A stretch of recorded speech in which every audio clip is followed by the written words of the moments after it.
Hey guys, welcome back to the channel. Fabrizio Romano here, as always, to keep you posted on the transfer market. Many things to mention, guys. We're always ready. There is a here we go. There is a news. There is always news. Here on the channel, there is more to say, and so let's jump into it.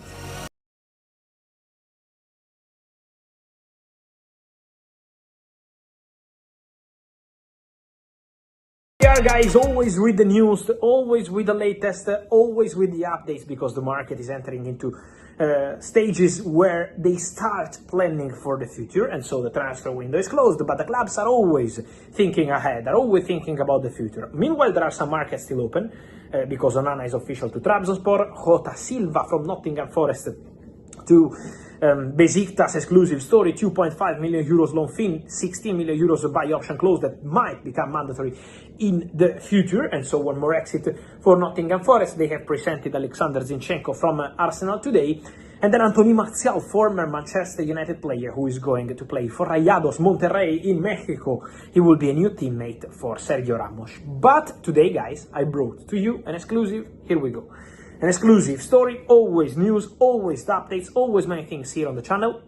And today, Chelsea have signed a new striker for 2026. And it's going to be Emmanuel Emega. It's a here we go. It's a done deal, also confirmed by Chelsea. What happened? Chelsea have reached, obviously, an agreement with Strasbourg because they have the same ownership. And so it's a pre-agreement. It's everything signed and done for 2026. So, Emmanuel Emega is a striker who plays for Strasbourg in France, doing very well.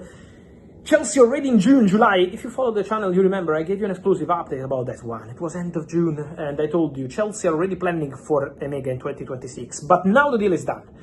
Fast striker, physical, can attack the space, is considered a very good striker by Chelsea, and they decided to let the player stay at Strasbourg as he wanted to for this season, to lead Strasbourg into European football, to be a crucial player for Strasbourg into Ligue 1, and so Emega is staying and completing this part of the season at Strasbourg. For sure, Strasbourg are more than happy about that, because again, it's same ownership, and so they don't want from Chelsea to create a problem to Strasbourg, but to secure the future move of Emmanuel Emega to Chelsea was something important for them. To anticipate Champions League and Premier League clubs interested. Yes, because there were clubs keen on signing Emega, on plotting a move, preparing a move for Emega in 2026, for next summer, considered one of the most interesting strikers around, and so Chelsea decided to anticipate them all and close the deal now for 2026, and so Emmanuel Emega to Chelsea is a here we go. What happens now, guys? Chelsea can decide what they want to do. If they want to bring the player in January, bring the player in the summer, based on how is going the season at Chelsea, how is the injury situation, how is Emega doing, how is Strasbourg doing. So there are several factors to consider. Then Chelsea will assess these internally with the right time. Meanwhile, they have the player under contract. It's a 7-year deal for Emmanuel Emega at Chelsea. And so everything is done, everything is agreed, Emega is ready for this new chapter. Emega is very enthusiastic about the possibility of playing in Premier League, because also a German club, an important German club, wanted to consider a move for Emega, but his desire was to go to Premier League, go to Chelsea, and now the deal is agreed and done. So Emega is a here we go, and it's an important move for Chelsea future. Today, in press conference, Arne Slot, Liverpool manager, commented about a situation, and this is the situation of Federico Chiesa. Guys, on Federico Chiesa, I can reveal to you that Besiktas made an official proposal to Liverpool over the recent days, before signing Hato Silva, and before trying for Leandro Trossard, who was another top target for Besiktas this summer, but he's staying at Arsenal with a new contract already agreed.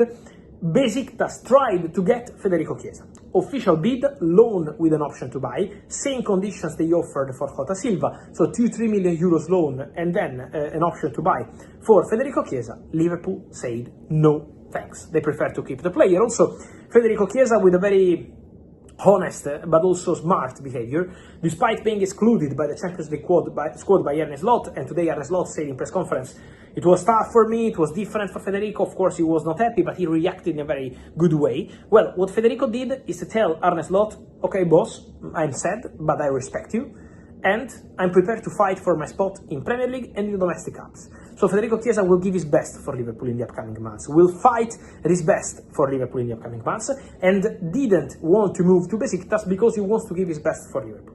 Same also happened on Liverpool side. Liverpool didn't want to accept the proposal for Federico Chiesa on loan because they see Federico still as an important part of the squad. Even if he's not part of the Champions League squad, he can be very important in the Premier League and in domestic cups. He already scored a very important goal for Liverpool at the beginning of the season against Bournemouth at Anfield, and so for sure the idea is to continue with Fede Chiesa.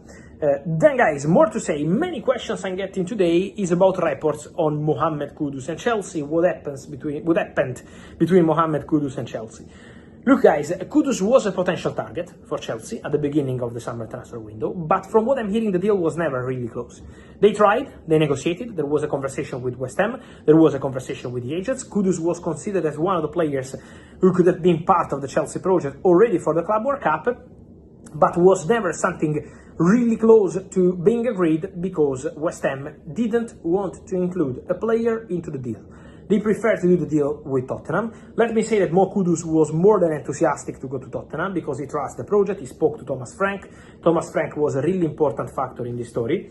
And also important to say that Tottenham offered what West Ham wanted in terms of transfer fee. So not including players, but just putting the money on the table and letting West Ham decide how they want to use that money. So this was probably the crucial factor, and also the player more than happy to go to Tottenham, very happy about his start at Tottenham so far, and so this is the feeling, this is the feedback on this situation. So a very clear intention on the player side. More to say guys, more to mention also about Manchester United, because Manchester United are always a big part of the market, always very attentive also to the contract situations. And so contracts at Manchester United will now be an important part of the focus for the club after this summer transfer window.